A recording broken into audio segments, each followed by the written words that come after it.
Appelons ça exercice numéro 7. Le numéro n'a pas tant d'importance, sinon l'ordre dans lequel je vous le présente. Je m'excuse parce que ce n'est pas un exercice très riche du point de vue visuel. C'est un exercice plutôt basé sur le travail de l'immobilité. Et l'immobilité en station debout. La station debout est importante pour l'écriture. Des gens comme Montaigne, Stendhal, Antonin Artaud écrivaient en dictant, debout, marchant ou immobile. En tout cas, dans leur stature d'homme debout. Hugo, Rilke écrivait debout sur des lutrins. Il y a longtemps que je défends l'idée d'une alternance quand on travaille avec nos ordinateurs portables. Les laisser à table, peut-être, mais se relever, se mettre debout, les poser sur un de ces pupitres. J'enlève ce que j'ai dessus.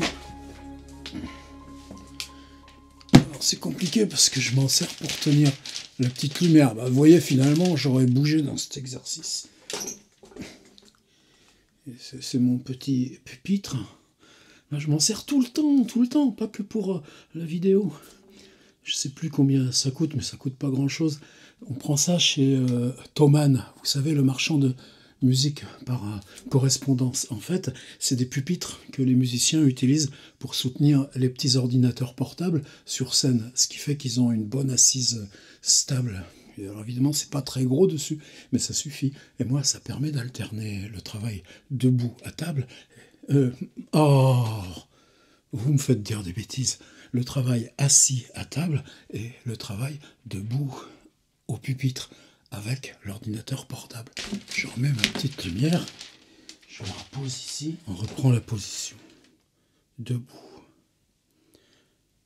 Il faut toujours du temps pour travailler la position debout. Des amis danseurs vous seront considérablement utiles. Comprendre l'échange entre chaque point de la paroi plantaire et le sol. Tout simplement, dans la tranquillité de cette position debout, sentir comment ce qui commande à l'équilibre derrière l'oreille, commande une chaîne de muscles qui descend jusqu'à ses appuis plantaires. Essayez de les compter. 70 dans le pied gauche, 70 dans le pied droit.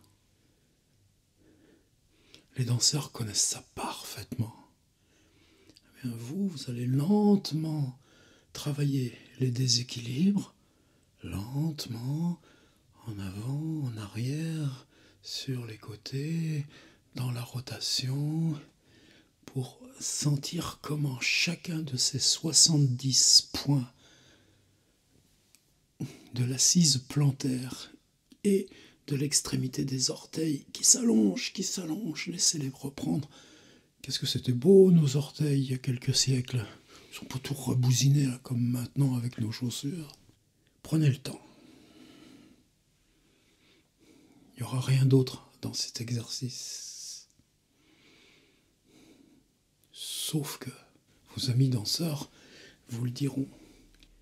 Tout ce poids que vous sentez est maintenant démultiplié par 2 fois 70 points d'appui qui jouent souplement avec toute la chaîne de commande de l'équilibre depuis ces 2 zones de commande derrière les oreilles.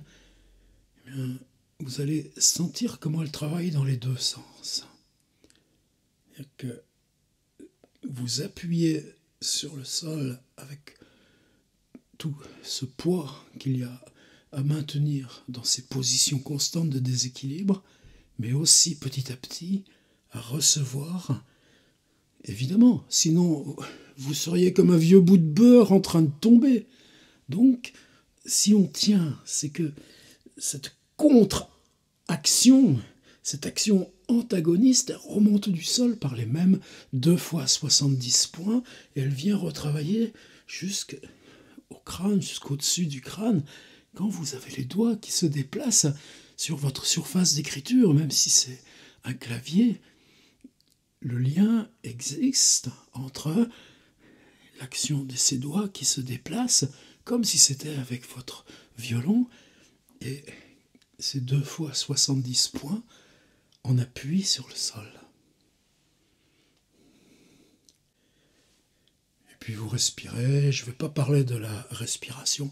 Moi aussi, je suis un élève en respiration.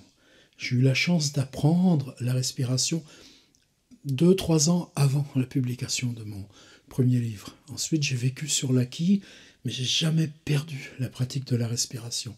Bien là, dans cette immobilité, cette séparation, je m'y suis remis, mais avec une enseignante de respiration. Alors j'en parle pas. On va passer à la deuxième phase. C'est une histoire que j'ai apprise tout récemment. Les éléphants. On le sait depuis longtemps. S'il y a un tremblement de terre qui se prépare, même très loin, même à plusieurs jours, ils détalent, ils fuient l'approche du tremblement de terre. Toutes les populations asiatiques, africaines le savent. Comment ça se passe? Eh bien parce que les éléphants, avec leurs grosses pattes, leurs gros pieds qui sont larges comme ça, est-ce que vous avez tenu dans vos bras une patte d'éléphant? C'est des gros coussins qui sont autant de transmetteurs souples. Le coussin d'un beau chien. Vous avez tâté, appuyé le coussin des pattes d'un chien. C'est sensible aussi. Pareil l'éléphant, mais démultiplié. Plus, là, vous pesez, vous sentez votre poids sur les 2 fois 70 points, vous sentez l'action contraire et vous lui prenez votre énergie qui va aller là pour la vitesse même de la profération de la phrase. Eh bien, chez l'éléphant, c'est multiplié par gros comme ça. Eh bien, maintenant, vous allez profiter de ce que le bruit général du monde s'est éloigné.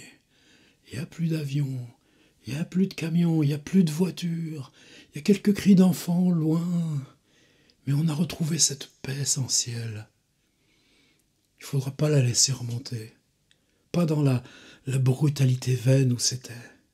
Il faudra avoir l'exigence de ce silence qui correspond à notre vibration intérieure. Alors c'est un exercice aussi, je suis désolé, moi j'arrive pas à le faire en étage. Si je suis en étage, dans ces constructions élevées par les hommes, ça s'affaiblit très vite. Il faut le faire directement sur le sol. On peut le faire en pleine nature. Sur une roche, c'est encore mieux. Le plus loin que je suis allé dans cet exercice, moi je ne suis pas un montagnard, mais c'est sur des roches dans la montagne. Paradoxalement, sur le sable bien dur, mais sur aussi souvent des roches affleurantes dans les estrans de bord de mer. Je choisis ces roches affleurantes. Là, cet exercice, on peut le faire. Là, je suis chez moi, c'est un carrelage. En tout cas, la pièce où je suis est de plein pied.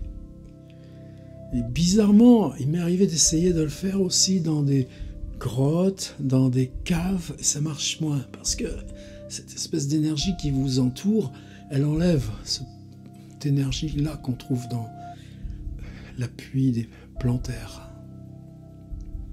J'arrive pas à le faire là, dans la pièce qui est en sous-sol. Il faut sentir qu'on est sur cette rotondité de la Terre, vous savez, comme le Petit Prince.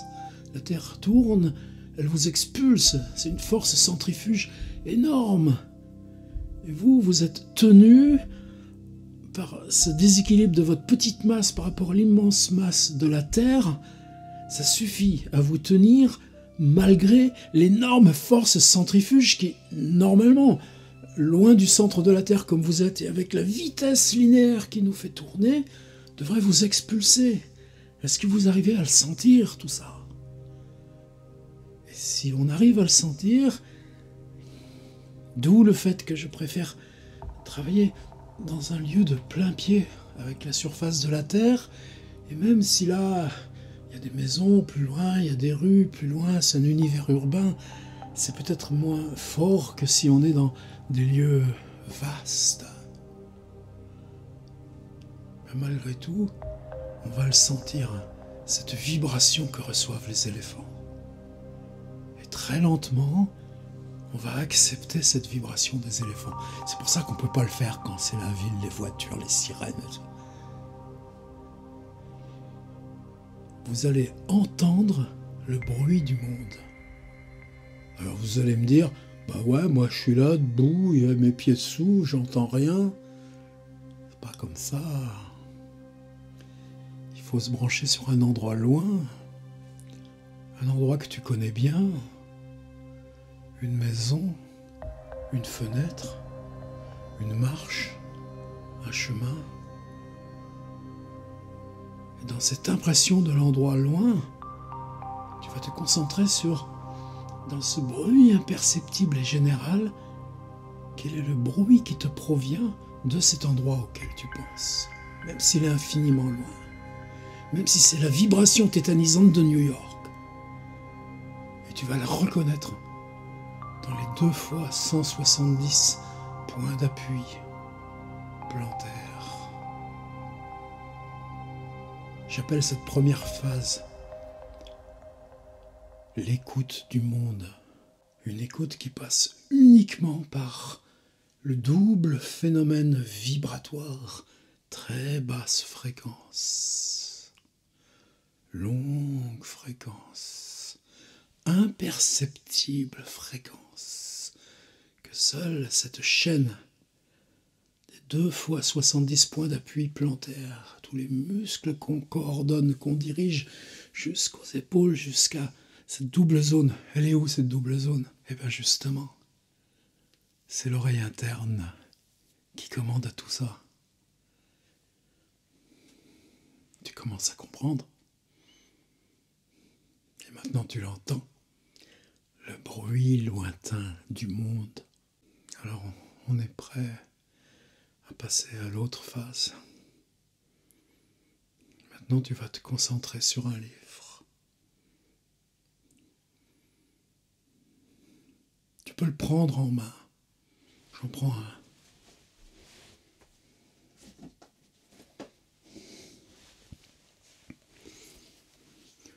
Voici Rose poussière de Jean-Jacques Schul.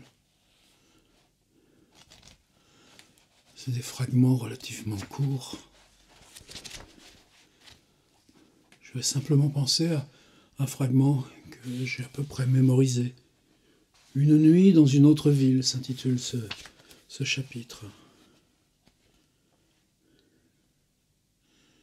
Là, ça concerne Marlène Dietrich. Là, cette page s'intitule « Il y a parfois des lustres inconnus ». C'est à propos de Zouzou la danseuse. Quelle importance, c'est pas grave.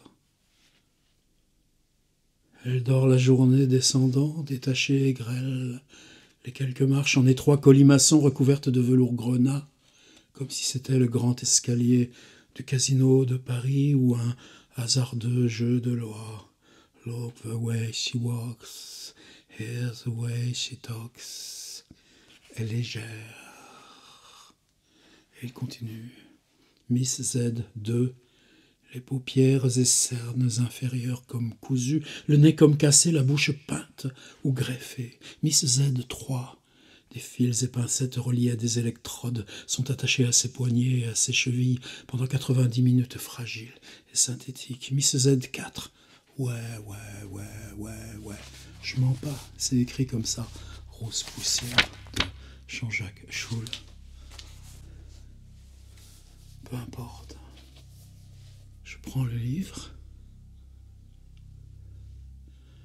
et comme tout à l'heure, vous savez, on pesait, tout notre poids nous servait à déceler quels étaient ces 70 appuis plantaires intervenant tous de façon autonome pour nous permettre de coordonner l'équilibre, et qu'on a essayé d'être sensible à cette action inverse du sol qui nous permet l'équilibre, bien justement parce que sinon on s'effondrerait.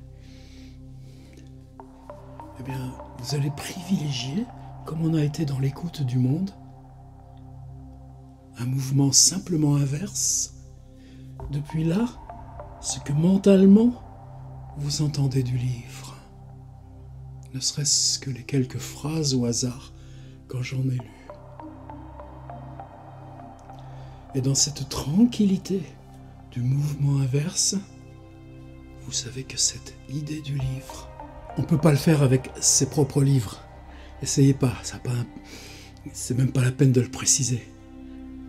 Mais ça peut marcher avec n'importe quel livre avec lequel vous avez une relation suffisamment intense ou sincère. Peut-être juste même sur une phrase. Vous vous concentrez sur ce mouvement inverse. Et sur cet endroit loin, pas forcément le même dont tout à l'heure vous vous étiez servi pour l'écoute du monde, mais un endroit où vous avez envie que ce sentiment de la phrase, ce sentiment du livre, aille revenir dans ces mêmes zones de vibration imperceptibles, les vibrations de l'éléphant, ces basses fréquences, inaudibles à qui ne ferait pas attention. Pensez à tous ces lieux vides, ces écoles qui sont vides, ces bureaux qui sont vides. Pensez à tout ce qu'on a déserté. Pensez, c'est le soir, cette montagne là-bas que vous aimez tant, elle est vide. Pensez que c'est là-bas que va s'installer Zouzou la danseuse, par le simple mouvement inverse de ce qu'on a nommé ici l'écoute des éléphants.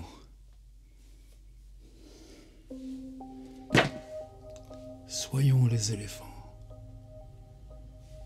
Vous avez bien compris au 7e exercice que chacun apporte une petite touche à cette pratique, pour moi, si décisive, qui est celle d'une légère lévitation au-dessus du sol.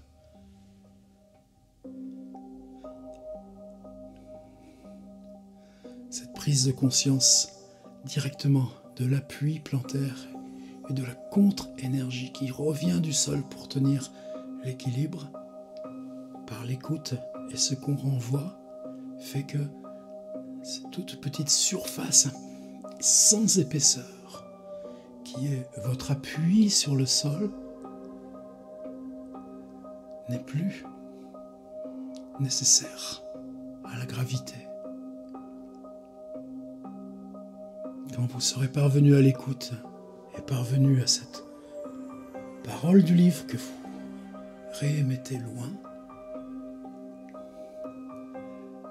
vous sentirez que vous êtes dans cette première étape de la lévitation de contact, parce que se détacher du sol, ce sera dans un prochain exercice. Mais on y est presque.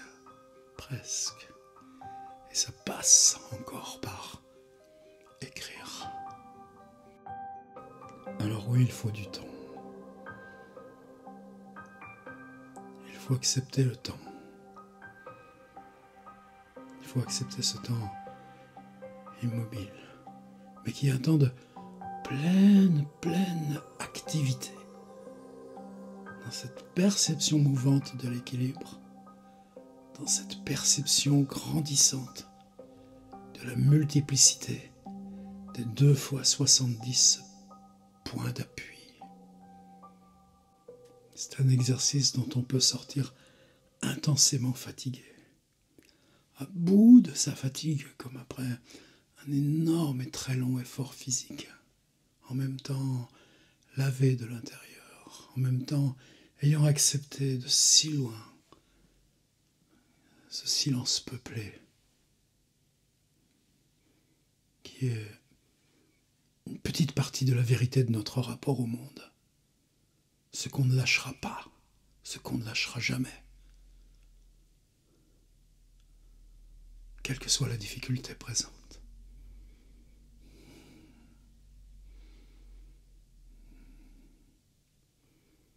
Et maintenant, sentez comme dans cette très fine surface qui est la pure séparation sans épaisseur de votre corps et du sol, l'action verticale, descendante, ascendante, s'équilibre. Et vous êtes presque à ce qui peut devenir la lévitation. On peut glisser sur le sol. La prochaine étape sera, avant de s'élever, qui creuse à l'intérieur de soi-même, demande énormément à l'intérieur de soi-même, simplement une translation horizontale. On glisse sur le sol. Mais attention, ce sont les pieds qui se déplacent. Le corps ne se déplace pas. Je veux dire, le corps reste fixe par rapport au double appui plantaire. Simplement, vos pieds sont capables de glisser vers la gauche, de reglisser vers leur point central, de glisser vers la droite. Et dans ce glissement de force ascendante et descendante qui s'équilibre, vous êtes presque à l'étape préliminaire de la très vieille expérience de lévitation. Ne vous trompez pas sur le livre qui vous servira de médiation à cet exercice qui est le 7 avant de se retrouver tout bientôt.